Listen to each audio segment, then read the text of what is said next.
our podcast. This podcast is part of a series of podcasts developed by young people in the PodSquad Erasmus Plus project. I'm Luigi, and I'm from Italy, and I'm here with Chiara, which is an international volunteer. And we are gonna talk about volunteering, of course. Hello Luigi. Hello, Chiara. So, let's start. Well, you are a volunteer, so explain to me what motivates people to volunteer their time and skills.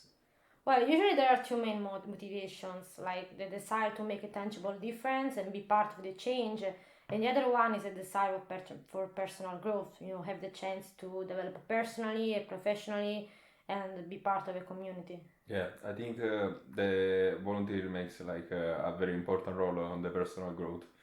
So, are there any misconception or myths about getting involved in volunteer work? Yeah, like a lot. For example, first of all, the time constraints. People think that it can take too much time, but that's not true because it's quite flexible.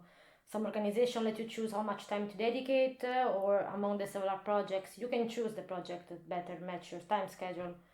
And another myth is that people think that you need to know already some stuff or like have some specific skills. But most of the time you develop them along the way, and the association foster the development. And the last one, I think it's one of the most common myths, that it's the financial concern, like that you are going to lose money while volunteering. But nowadays, a lot of projects provide you with accommodation, they cover travel costs, so that's not true. Yeah, so I think the way that you can choose what to do in volunteer area is very important to get some confidence about.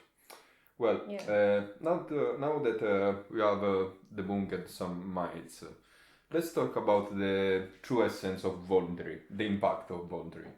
How important is volunteering in fostering change, and how it helps during times of crisis or disaster, communities or individual recover?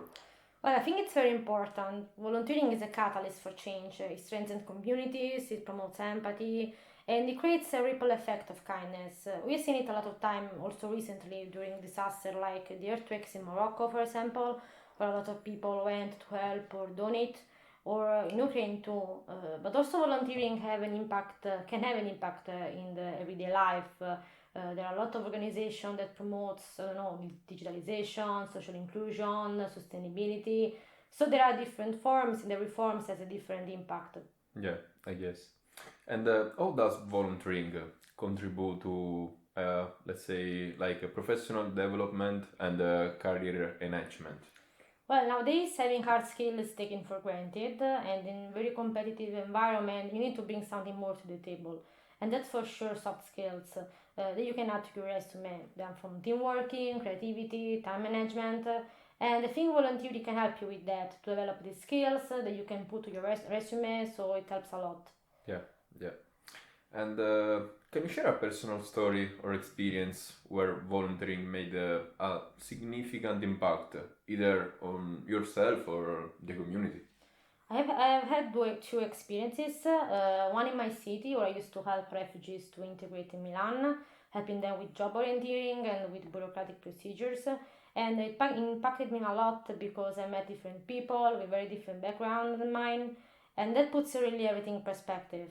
They were trying to figure out how to settle in a total new environment, and I was really happy that my small knowledge about some stuff could make a huge difference for them. And then another experience was with the Team for Excellence in Romania, and through organizing workshop in schools, I get a chance to spread some piece of knowledge to what is going to be the next generations, and I think it's a huge responsibility. And at the same time, it impacted me because I feel like I'm growing and developing a lot of my soft skills, especially digital skills. So it was really an impactful experience. Yeah, I think volunteering is like a very important way to personal growth and to better understand something that you were probably missing before. So yeah. And what advice would you give to someone who wants to start volunteering, but they actually doesn't know where to begin? There are a lot of options. You can check first your local community because there are a lot of associations from charities, from the church, NGOs. So there are a lot of choices. Then there are youth public offices. They usually provide a lot of information about all of the opportunities you can take. There is also the option of online volunteering that's very common now. And also there are different platforms. For example, there is the platform for worldpackers that where there are people that host you, families or businesses, they host you and you can volunteer. So you met a lot of people and at the same time you can learn. And there is also the European Solidarity Corps website that contains a lot of projects and allows you to go abroad, volunteer in the national environment, and so there are many options. Yeah, there are actually many options to start volunteering everywhere in the world. So yeah. And are there any innovative or unique volunteer programs or initiatives that have caught your attention recently?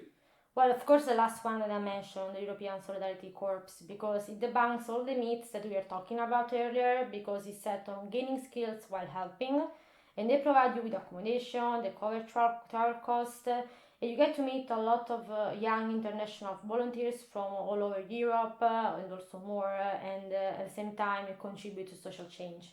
That I think that's actually the most important things. Yeah. So thanks very much, Chiara, for being with us, and thank you everyone for listening. Please follow the PodSquad project and listen to all the podcasts developed in this series.